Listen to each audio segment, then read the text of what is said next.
A morte e seus significados num lugar onde pessoas são enterradas há milhares de anos em Jerusalém. Cristãos, judeus e muçulmanos começaram a pensar que aqui aconteceria o Apocalipse. Um incrível lugar do milagre relatado nos evangelhos que mostrou o poder de Jesus sobre a morte. Agora eu vou entrar aqui, é bem estreito. Tem que me agachar mesmo para entrar aqui. E a gente pode imaginar, pelo menos imaginar, como pode ter sido naquela época, quando Jesus chegou aqui.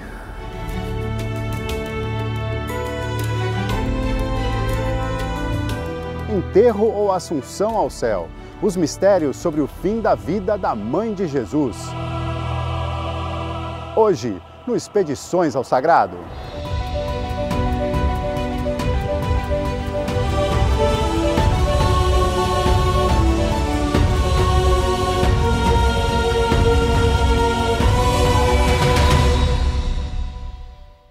Olá, eu sou o Sérgio Patrick e esse é o Expedições ao Sagrado, programa que é uma parceria entre a TV Aparecida e o projeto Jornada Infinita. Todas as semanas a gente viaja junto pelos lugares sagrados mais fascinantes do planeta, para conhecer e entender os milhares de anos dessa conexão do humano com o sagrado em reportagens especiais em diferentes lugares do mundo. Semana passada, nós fomos à França e aos Estados Unidos para falar do exemplo de caridade de Santa Bernadette Soubirous. Eu preciso fazer muito silêncio, falar muito baixo. Um santuário muito silencioso.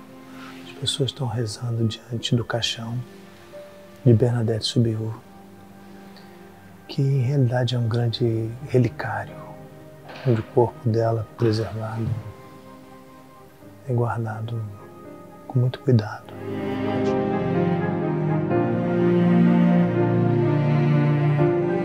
E também sobre a história de resiliência e mistério da Capela Sobrevivente de Nova York.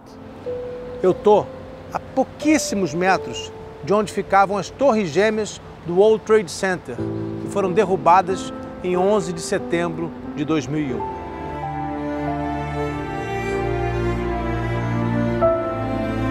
Hoje, a gente segue viajando.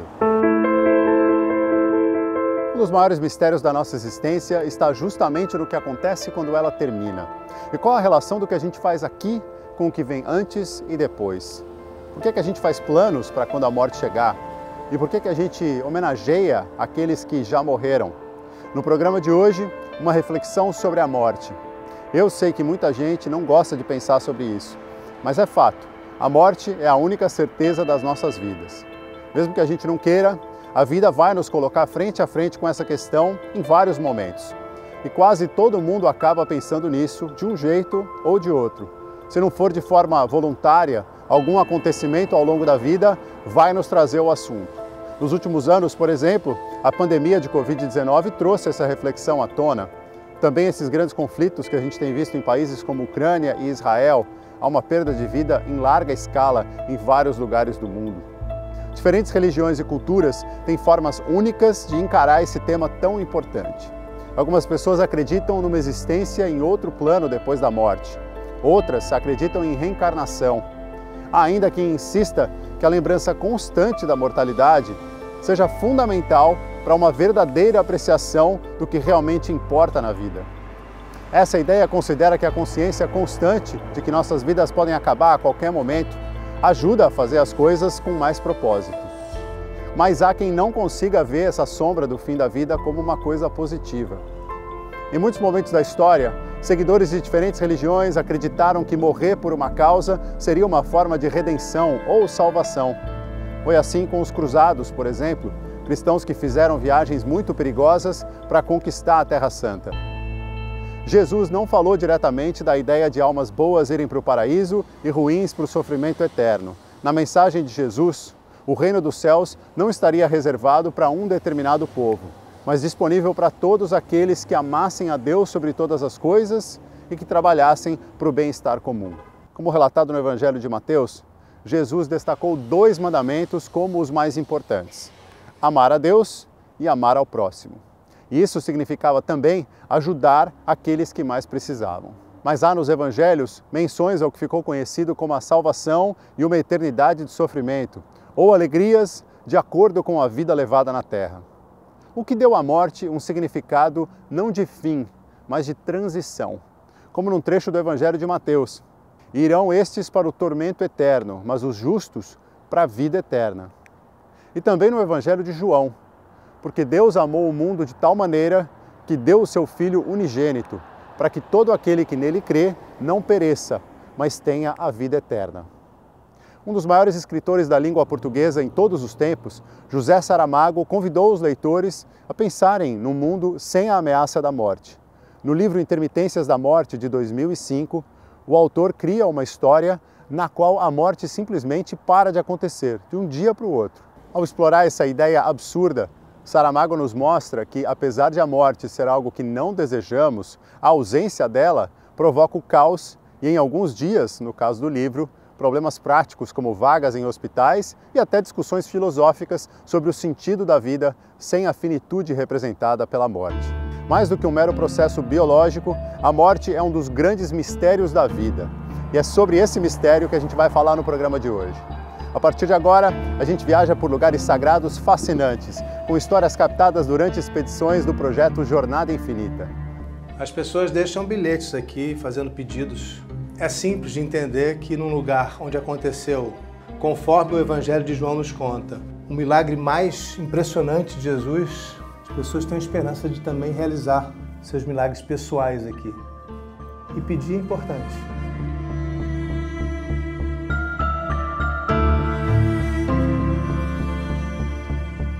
Tudo pronto? Já fizeram as malas? Sejam muito bem-vindos. Esse é o Expedições ao Sagrado.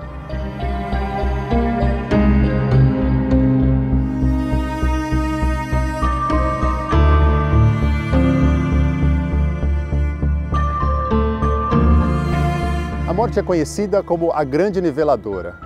Não importa a classe social, a história de vida ou o lugar do mundo. Muita gente acredita que quando chega a hora de terminar a vida, todos os seres humanos deixam essa existência de forma igual. Também é bastante difundida a ideia de que depois da morte, o que vale mesmo são as boas ações praticadas durante a vida. É o que vai determinar o que vai ser quando essa vida terminar. Mas não são exatamente todos os humanos que chegam a esse momento da mesma maneira. Em casos conhecidos, a santidade de algumas pessoas consideradas especiais foi atribuída ao fato de que seus corpos pareciam ficar preservados por terem sido tocados pela graça divina. São os chamados corpos incorruptos, como os de Santa Bernadette Soubirous, Santa Catarina Labouré, Santa Rita de Cássia e São Francisco Xavier. E ainda os casos mais especiais, como o de Jesus, por exemplo. O corpo dele não permaneceu no túmulo e sua ressurreição e ascensão aos céus formou a base para toda a fé cristã.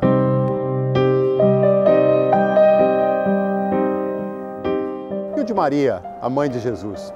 Há tradições em diferentes lugares do mundo que dizem abrigar o túmulo de Maria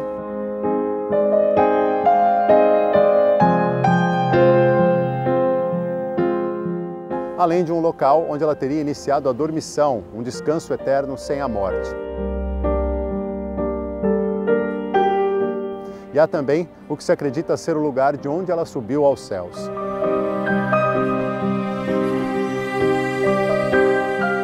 O que realmente aconteceu? O que dizem as tradições e a história? Maria foi enterrada ou subiu aos céus? Rodrigo Alvarez explica as diferentes tradições sobre o fim da vida da mãe de Jesus. Recentemente eu estava em Jerusalém e contei para vocês que existia um túmulo de Maria, aliás um túmulo muito bonito, um lugar que eu visitei muitas vezes quando eu morava lá. E aí algumas pessoas me perguntaram, como é que pode ter um túmulo se depois de cumprir sua existência terrena, Maria foi levada por anjos ao encontro de Deus? Como eu sempre faço, gente, eu vou contar para vocês a história, as tradições e também aquilo que foi sacramentado pela fé cristã. O que a história nos diz? Bem, a última notícia que os evangelhos nos dão de Maria é depois da crucificação, reunida com os apóstolos no mesmo lugar onde aconteceu a última ceia. Há uma tradição posterior a essa, claro, depois dos evangelhos, que vai nos dizer que Maria viajou com o apóstolo João para Éfeso, na atual Turquia. Tem até uma casinha lá, a Casa de Maria, é como é conhecida, né? Muitos brasileiros fazem peregrinação para lá. É um momento interessante, é um passeio que eu recomendo, inclusive. A casa tem um valor sentimental e tradicional, mas não tem valor histórico, gente. Essa casa foi descoberta recentemente, depois das visões da freira Anne-Catherine Emmerich, que foram documentadas por um poeta e depois ainda editadas, que inclusive serviu de base para o filme do Mel Gibson, A Paixão de Cristo. Mas não tem valor histórico. O que a gente tem de documentação? O que a gente tem de mais antigo foi escrito no ano 377 pelo bispo Epifânio de Salamina. Eu, inclusive, conto essa história aqui no meu livro Maria, essa edição portuguesa, não sei se vocês conhecem, eu gosto muito da edição portuguesa da Porto. O Epifânio de Salamina logo descartou a ideia de Maria ter viajado com João. Não está escrito em lugar nenhum que ele levou a Virgem Sagrada com ele.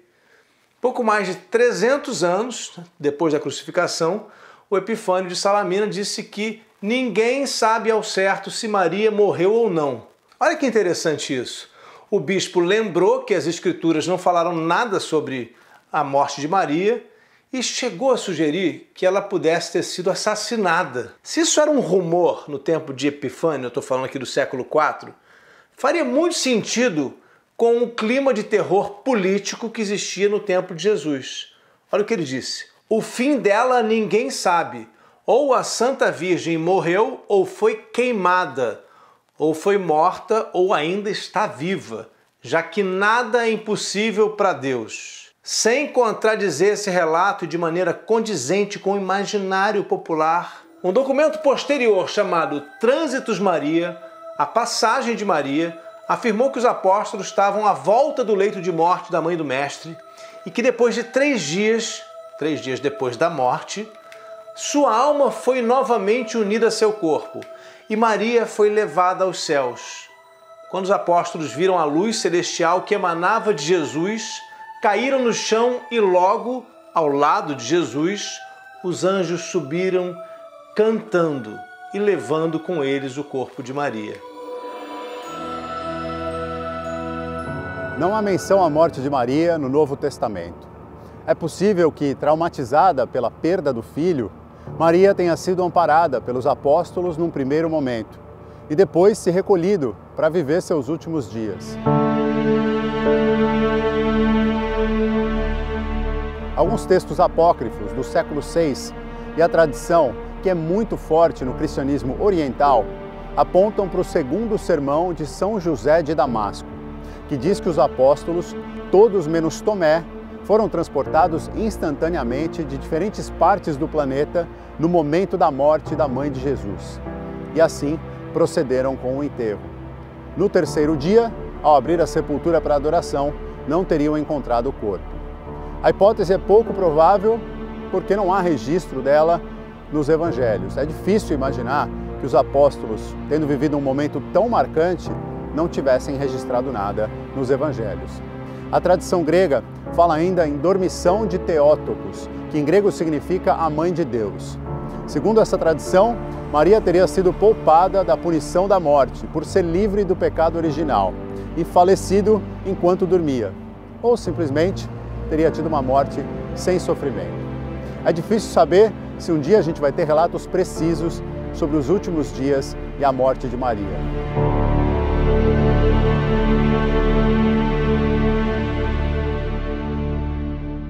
Daqui a pouco a gente vai para o Oriente Médio para conhecer o local onde os evangelhos relatam um dos milagres mais impressionantes de Jesus. A gente está numa cidade que hoje é islâmica, a população é muçulmana, mas tem um dos pontos mais importantes para o cristianismo. Então hoje a gente vai entender de perto o que foi esse milagre e quais foram as consequências dele na história de Jesus. Aqui tem uma igreja, aqui tem uma mesquita, ali tem outra igreja, olha lá, a plaquinha está lá, túmulo de Lázaro. Para lá que a gente vai.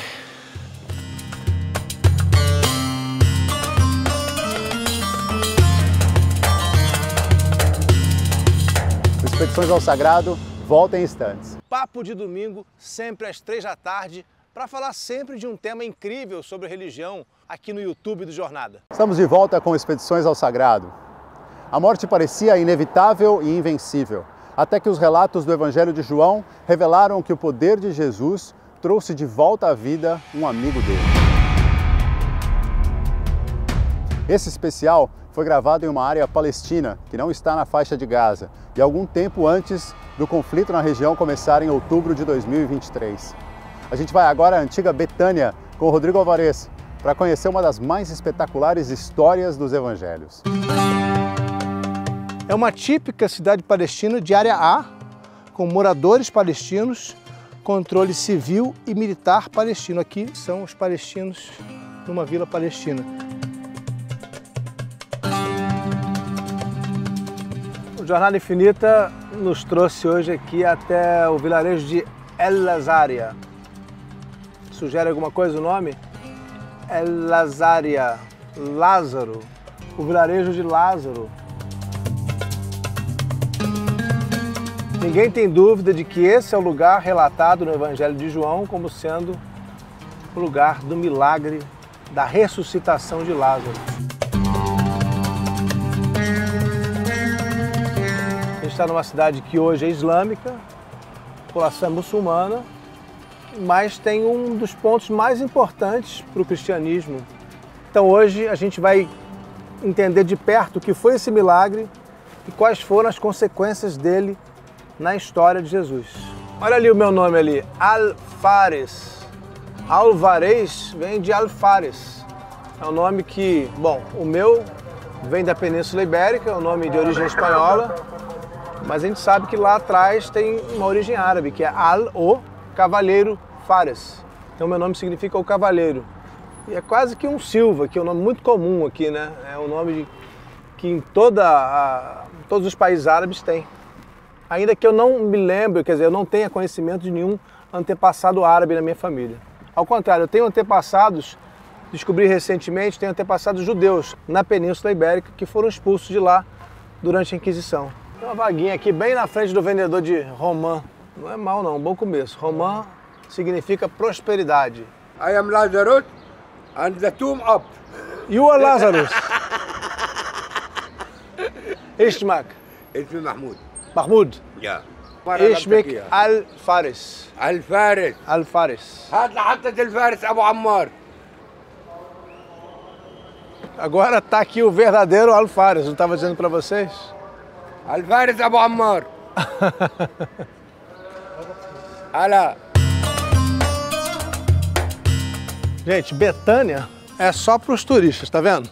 Ali tem a lojinha de souvenir, lembrancinhas, chama-se Betânia também. Já é a segunda loja com o nome de Betânia aqui. Aqui tem uma igreja, aqui tem uma mesquita, ali tem outra igreja, olha lá, a plaquinha tá lá, Túmulo de Lázaro. Para lá que a gente vai.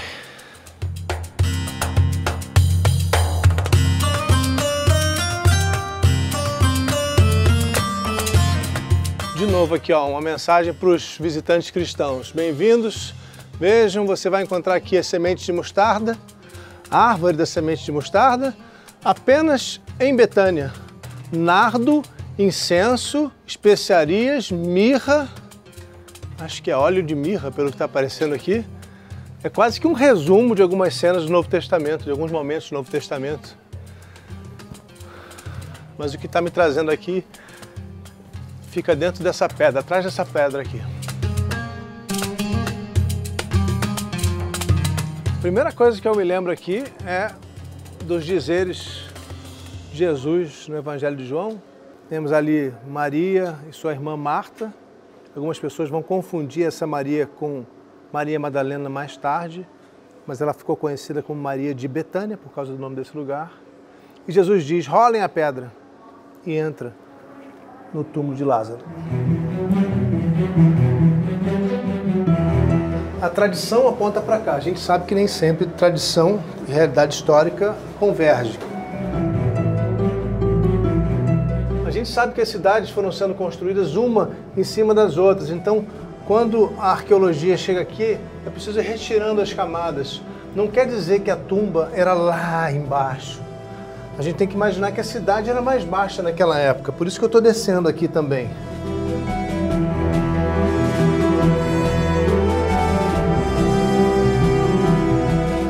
Pelas pedras aqui, a gente pode ver como esse lugar é antigo. A gente não pode afirmar por causa dessas pedras que é a tumba de Lázaro original. Mas a gente pode dizer que há muitos e muitos anos, a gente está falando aí de mais de 1000 anos, esse é um lugar de adoração cristã. Essas pedras são muito antigas, elas nos lembram as pedras que estão no piso de Jerusalém, pela antiguidade. Agora eu vou entrar aqui, é bem estreito. Tem que me agachar mesmo para entrar aqui. E a gente pode imaginar, pelo menos imaginar, como pode ter sido naquela época. Quando Jesus chegou aqui, acreditando que a tradição esteja certa, que tenha sido exatamente nesse lugar. E muitas tradições estão certas, apontam na direção certa, talvez essa seja uma delas. A gente pode imaginar como por muitos e muitos anos, os moradores dessa região comentaram sobre o que aconteceu aqui. Claro que hoje a gente tem essa construção de pedras aqui na frente, porque de certa maneira o túmulo de Lázaro já foi transformado numa espécie de capela. A parede, a pedra original está aqui atrás. Aqui embaixo a gente vê o original. Isso aqui já é uma construção posterior e confirma pra gente, né, como esse lugar foi considerado sagrado. Como por muitos séculos os cristãos foram vindo até aqui e construindo nesse lugar. As pessoas deixam bilhetes aqui, fazendo pedidos. É simples de entender que num lugar onde aconteceu, conforme o Evangelho de João nos conta, o milagre mais impressionante de Jesus, as pessoas têm esperança de também realizar seus milagres pessoais aqui. E pedir é importante. Até porque se a gente acredita, a chance do pedido acontecer é maior. Eu trouxe aqui a Bíblia do Frederico Lourenço, que eu uso muito para estudar, e quero ler um trecho para vocês. João capítulo 11. Certo homem estava doente, Lázaro de Betânia, da aldeia de Maria e de Marta, irmã dele. Maria era quem ungira o Senhor com perfume e limpara os pés dele com os seus cabelos. Ela, cujo irmão Lázaro, estava doente. As irmãs mandaram dizer a Jesus: Senhor, aquele a quem amas está doente. Isso nos faz pensar que Lázaro já era um grande amigo de Jesus, porque senão elas não falariam dessa forma, aquele a quem amas. Isso é muito claro aqui. Então Jesus vinha visitar um amigo que estava doente. Jesus, tendo ouvido a notícia, disse: essa doença não é para resultar em morte, mas pela glória de Deus, para que por ela o Filho de Deus seja glorificado. Jesus faz aqui a gente pensar que aquele episódio acontecia para que nós pudéssemos compreender futuramente seu poder. Nós, hoje, e as pessoas que estavam aqui naquela época. E continua. Jesus amava Marta, a irmã dela, e Lázaro. Portanto, não há um amor de homem e mulher, e sim de amigo. Quando ouviu dizer que Lázaro está doente, ficou, porém, no local onde estava durante 2 dias. Depois, diz aos discípulos: regressemos de novo à Judéia. Dizem-lhe os discípulos: Rabi, os judeus procuram agora apedrejar-te, e de novo partes para lá? Aqui a gente vai sendo informado de que a situação já está muito complicada para Jesus. Jesus respondeu: não há 12 horas no dia. Se alguém andar de dia, não tropeça, porque vê a luz deste mundo. Se alguém andar de noite, tropeça, porque não existe luz dentro dele. Lázaro, o nosso amigo, adormeceu, mas vou para o despertar do sono. Os discípulos disseram-lhe: Senhor, se ele adormeceu, se salvará. É que Jesus falara da morte de Lázaro, mas eles pensaram que ele está falando do descanso do sono. Foi então que Jesus lhes disse claramente: Lázaro morreu, e alegro-me por vossa causa, para que creiam por eu não ter estado lá. Mas vamos até ele. Disse então Tomé, o chamado gêmeo, aos outros discípulos: vamos também nós para que morramos com ele. Depois disso, Jesus fica sabendo que Lázaro já tem 4 dias que ele morreu. Maria, irmã de Lázaro, reclama com Jesus: por que você não veio antes? Por que você deixou o meu irmão morrer? Logo seu amigo que você tanto amava. E Jesus demonstra irritação nesse momento. Não é a primeira vez que Jesus se irrita. E diz: levantem a pedra, ou rolem a pedra. É quando Marta diz a Jesus que o irmão já está em decomposição, o corpo dele já cheira mal. E aí Jesus diz o seguinte: eu não te disse que se creres verás a glória de Deus? Levantaram a pedra. Jesus levantou os olhos para cima e disse: Pai, agradeço-te porque me destes ouvidos. Eu sabia que me ouves sempre, mas falei por causa da multidão aqui presente, para que creiam que tu me enviaste. E dizendo essas coisas, gritou com voz poderosa: Lázaro, sai cá para fora! De fato, Lázaro se levanta e sai, ainda com os panos pelo corpo, com os panos no rosto. Jesus manda tirar aqueles panos e aqueles que acompanhavam ali fora ficam em espanto completo. Mas Lázaro não estava morto. Jesus ressuscitou seu amigo. Essa notícia vai correr o mundo. E depois disso, o destino de Jesus vai mudar para sempre.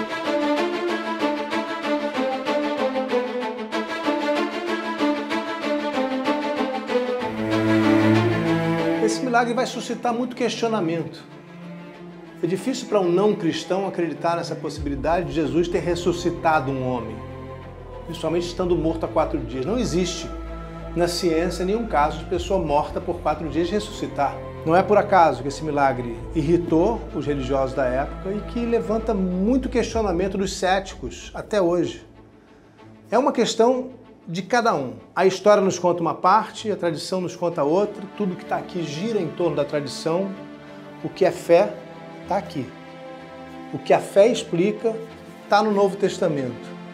Depende de você acreditar, depende de você compreender esse milagre dentro da simbologia do cristianismo, dentro da simbologia do que foi Jesus Cristo e tirar, se você quiser, as suas próprias conclusões.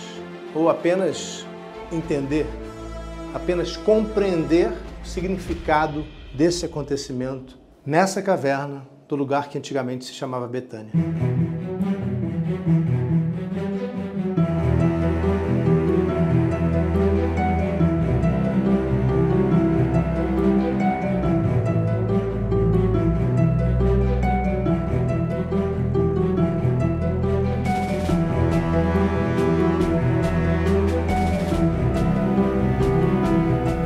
Esse mosaico dentro da Igreja Católica, aqui em Al-Azíria, em Betânia, nos mostra o episódio conforme o Evangelho de João.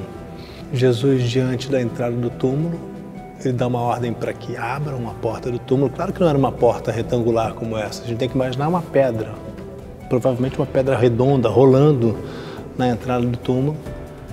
E ali Lázaro ainda com as vestes, com os panos que foram colocados nele quando morto, se levantando, saindo e, para espanto de todo mundo e dos discípulos.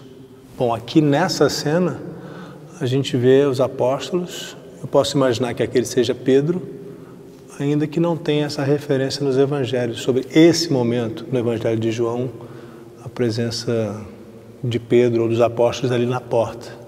A gente sabe que tem muita gente, a gente sabe que uma multidão veio para cá. Mas quem exatamente o Evangelho não nos conta. E aqui, desse outro lado da igreja, a gente tem um episódio marcante também, que é o encontro de Jesus com as irmãs de Lázaro, Marta e Maria, o jarro de alabastro. A repercussão do que aconteceu aqui em Betânia, na época era Betânia, é imensa para o cristianismo e imensa para Jesus.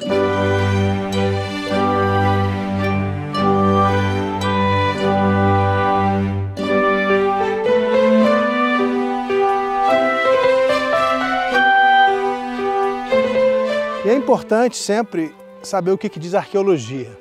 A arqueologia concorda com as evidências que a fé e a tradição trazem sobre esse lugar.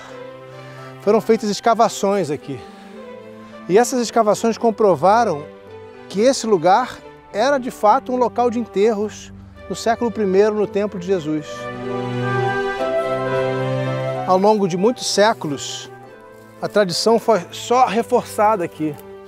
Eu estou aqui nas ruínas da cidade de Betânia, mas eu quero mostrar para vocês como tem diferentes igrejas aqui, confirmando que para diferentes linhas religiosas cristãs, esse lugar é de fato o local da tumba de Lázaro. Aqui a gente tem a primeira igreja, do lado das ruínas, tem outra logo ali embaixo. Bom, no meio tem uma mesquita, como é habitual, porque depois da conquista árabe surgiram muitas mesquitas nos lugares sagrados para os cristãos.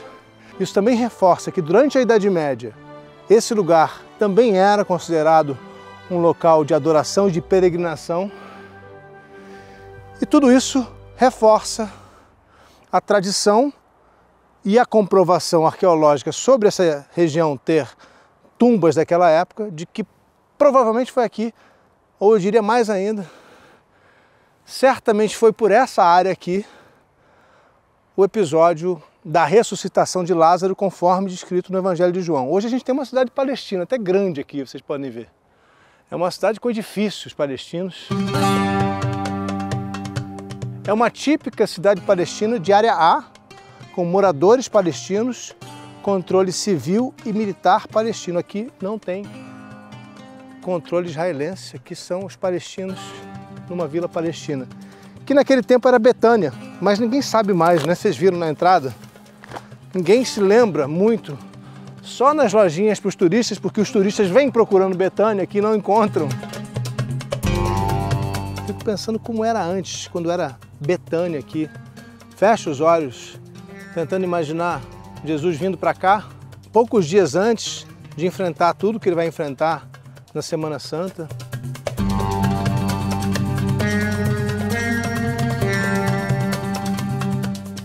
E eu consigo imaginar aqui, essa região toda, sem esses prédios, o deserto da Judéia livre aqui, Jesus caminhando por esse lugar, ora vindo de Nazaré, da Galileia, lá de cima, ora indo em direção ao Mar Morto. E aí acontece o episódio todo da ressuscitação de Lázaro, o encontro com as irmãs dele, Marta e Maria. O Evangelho de João nos conta que Jesus era muito amigo deles. E depois Jesus vai voltar para se reencontrar com Lázaro já depois da ressuscitação. E aí, gente, vocês têm que imaginar a fama de Jesus nesse momento. Se já era grande lá na Galileia, era grande, ele era muito conhecido, mas quando ele chega aqui a Betânia, pertinho de Jerusalém, acontece tudo o que aconteceu em Betânia, todo o milagre, tudo que ficou conhecido como milagre de Lázaro, Jesus vai sair daqui gigante, um gigante a caminho de Jerusalém. Ter entrado no túmulo de Lázaro me transportou para o tempo de Jesus. Tanta coisa derivou desse momento que Jesus viveu aqui, desse episódio da ressuscitação de Lázaro e tudo que aconteceu em torno dela, que a gente precisa de muito tempo para compreender, é preciso refletir, deixar assentar essa poeira, esse pó todo.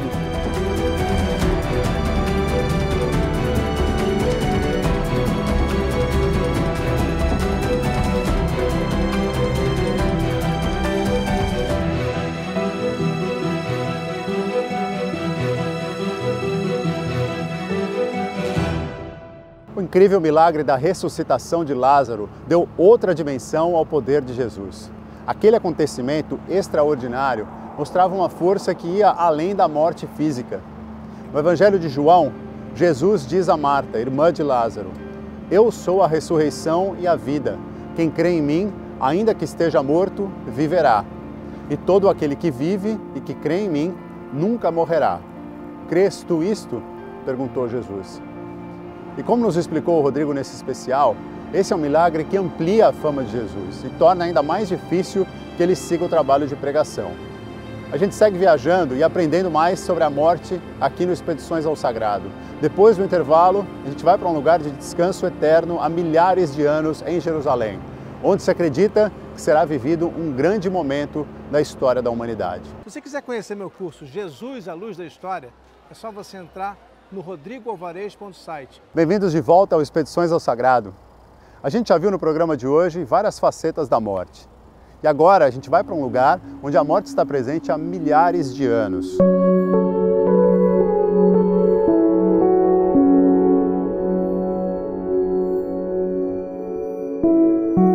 Por que a gente escolhe determinados lugares para enterrar nossos entes queridos? Quais os rituais e histórias que influenciam nessa decisão?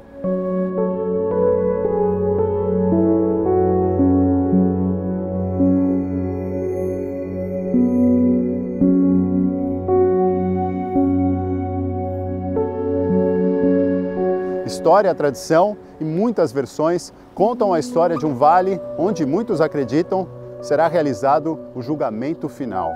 Ele só começou a ser associado com o lugar descrito na Bíblia para o julgamento final por volta do século IV, quando cristãos, judeus e muçulmanos começaram a pensar que aqui aconteceria o Apocalipse.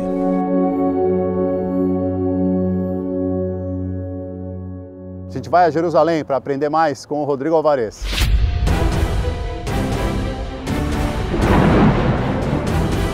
Que todas as nações se levantem e venham para o vale de Josafá, pois lá eu me sentarei para julgar todas as nações.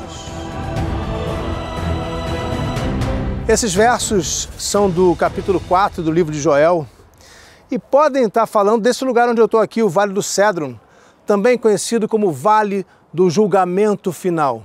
Ele tem uma importância bíblica e arqueológica imensa. Hoje, como vocês já podem estar percebendo, a gente vai falar dos mortos. De como eram as sepulturas de mais de 2000 anos atrás e de profecias da guerra entre o rei Davi e seu próprio filho Absalão, de Zacarias e também de um outro frequentador assíduo e ilustre desse vale, Jesus de Nazaré.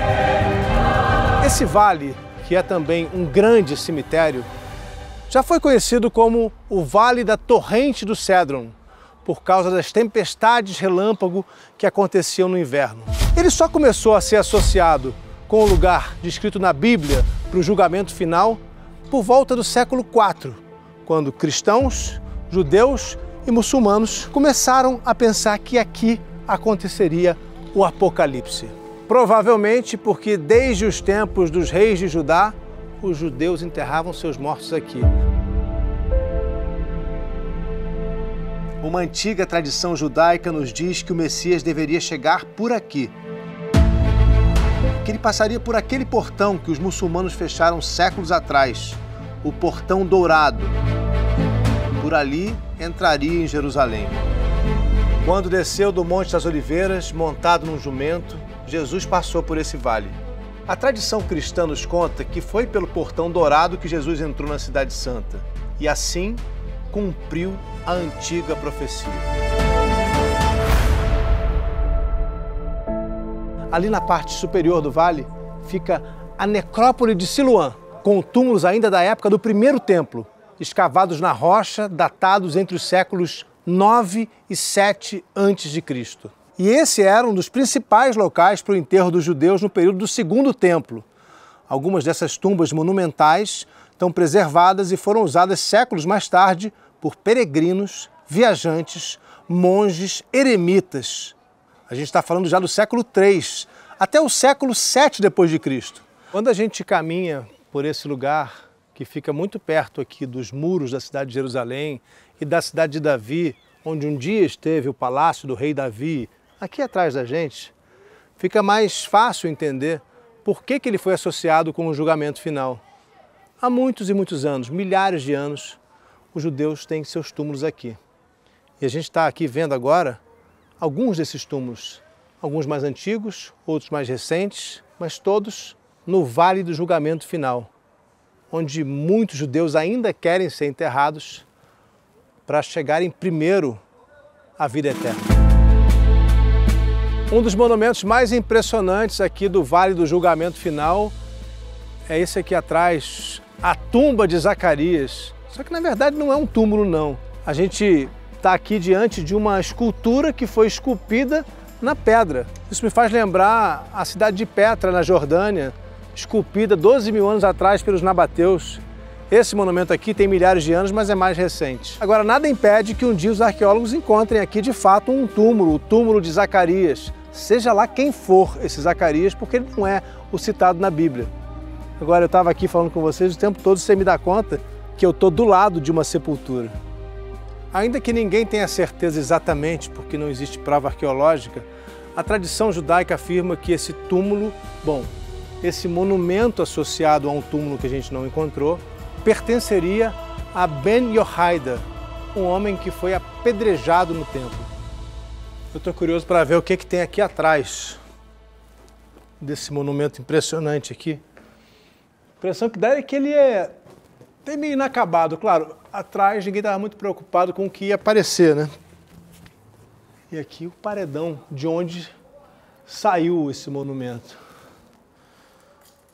E debaixo de mim, eis que a gente tem duas sepulturas. Eu acabei descobrindo que são túmulos de 1850. É um casal, um rabino e a mulher dele, que quiseram ser enterrados aqui atrás. Devem ter sido pessoas muito importantes para ter esse direito, né? De estar num lugar tão especial atrás do monumento da tumba de Zacarias.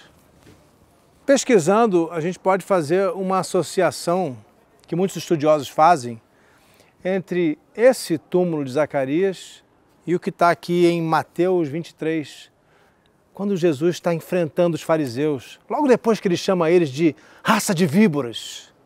Jesus diz o seguinte: raça de víboras, como escapareis do castigo do inferno?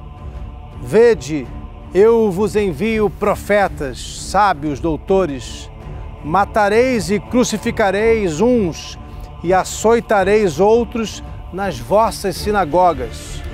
Eu os perseguirei de cidade em cidade, para que caia sobre vós todo o sangue inocente derramado sobre a terra, desde o sangue de Abel, o justo, até o sangue de Zacarias, filho de Baraquias, a quem matastes entre o templo e o altar.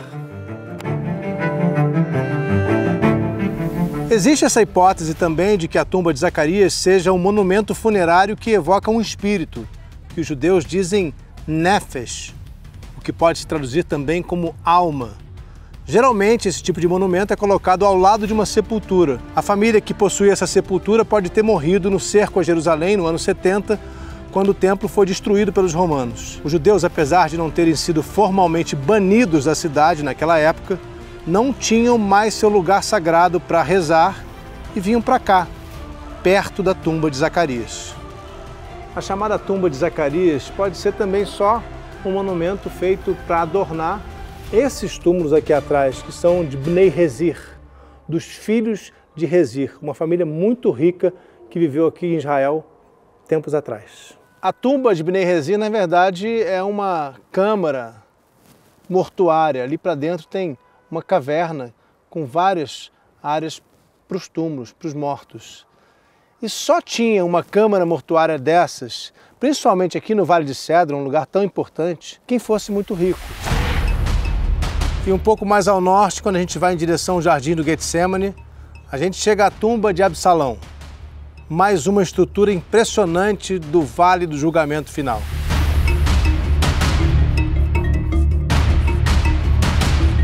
Absalão era o filho rebelde do rei Davi, que viveu pelo menos 1000 anos antes de Cristo.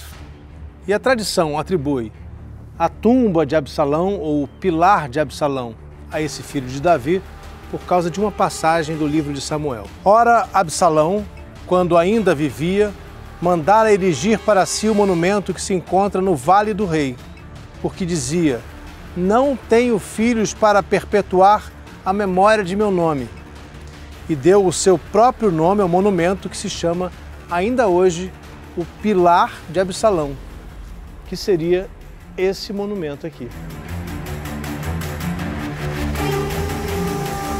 Mais pesquisas recentes, já no começo do século XXI, datam essa estrutura do século I depois de Cristo, o período do Segundo Templo, portanto mais de 1000 anos mais tarde. E ela provavelmente também é um nefesh, um monumento funerário idealizado e construído para ornamentar o sistema de cavernas que fica aqui colado ao pilar de Absalão, a caverna ou tumba de Josafá. A construção é imponente e, de fato, é uma tumba, uma câmara mortuária em forma de cubo escavada na rocha e decorada na parte de cima com motivos egípcios. Essa parte superior, feita com rochas talhadas, é considerada um monumento funerário que pode ficar acima ou ao lado do túmulo em si. Em 2003, arqueólogos descobriram aqui inscrições em grego, ainda do período bizantino, que diziam: essa é a tumba de Zacarias, o mártir, o santo sacerdote, pai de João. João Batista, filho de Zacarias, seria mesmo ele? Mas pouco depois, uma outra inscrição do período bizantino foi encontrada aqui, e essa falava do monumento como a tumba de Simeão, que era um homem muito justo e um ancião muito devoto, que aguardava a consolação do povo. E enquanto a gente estava gravando aqui, esse grupo de trabalhadores que nesse momento fazem os jardins aqui do Vale do Cedron, do Vale de Josafá, pararam para rezar bem diante do pilar de Absalão. Isso mostra para a gente como as coisas continuam, como a vida continua. E todos eles, reparem só, eles estão virados na direção do templo, do antigo templo destruído no ano 70, mas que para os judeus ainda é o lugar mais sagrado de todos. As areias do templo vão escorrendo, depositando verso em cima de verso, versão em cima de versão, tradição em cima de tradição.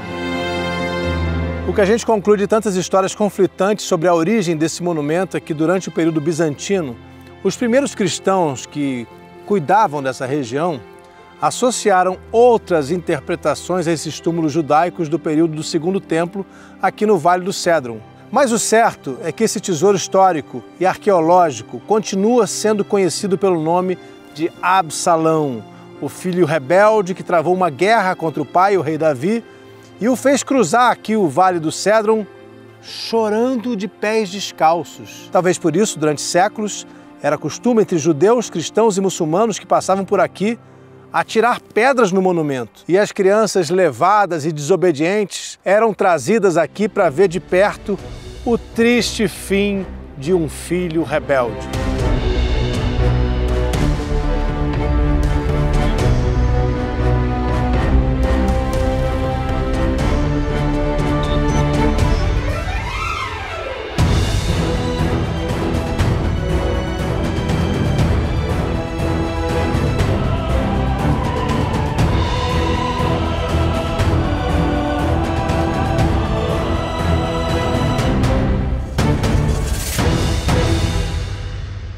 Muito interessante essa ideia de que estar enterrado nesse lugar significa chegar ao céu primeiro, né? Ou pelo menos estar ali mais próximo do julgamento final. Imaginar que um local específico do planeta vai ser o palco do Apocalipse, desse julgamento das almas ao final dos tempos.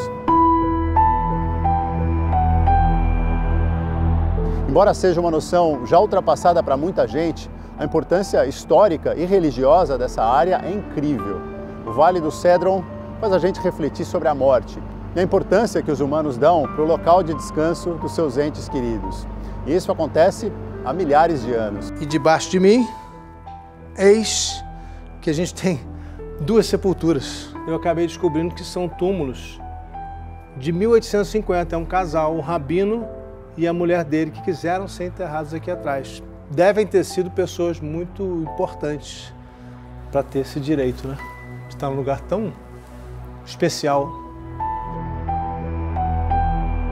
Me faz lembrar José de Arimateia, que conseguiu que Jesus tivesse um enterro digno, mesmo depois da brutal crucificação. Até hoje, fiéis vão à Pedra da Unção, em Jerusalém, onde se acredita que o corpo de Jesus tenha sido preparado com óleos antes de ser enterrado. É na descida do Monte Calvário, bem aqui na entrada da igreja, que fica a Pedra da Unção.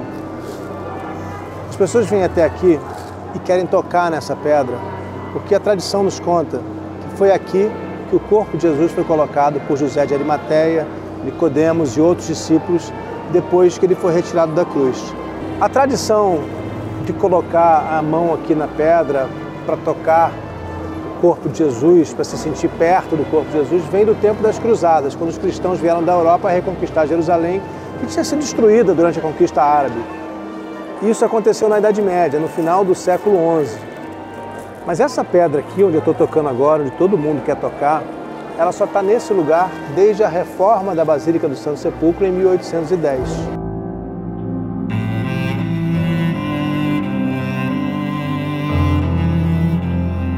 É seguro dizer que todos os humanos que passaram por esse planeta já pensaram em algum momento sobre a morte. Muitos filósofos escreveram longamente sobre o tema. Há reflexões sobre o ciclo da vida, sobre como a vida pode brotar da morte e discussões sobre a noção de que existe uma alma que não morre com o corpo. Para lidar com todas essas dúvidas, os humanos criaram rituais funerários que ajudaram a dar sentido às perdas e lidar com todo esse sofrimento.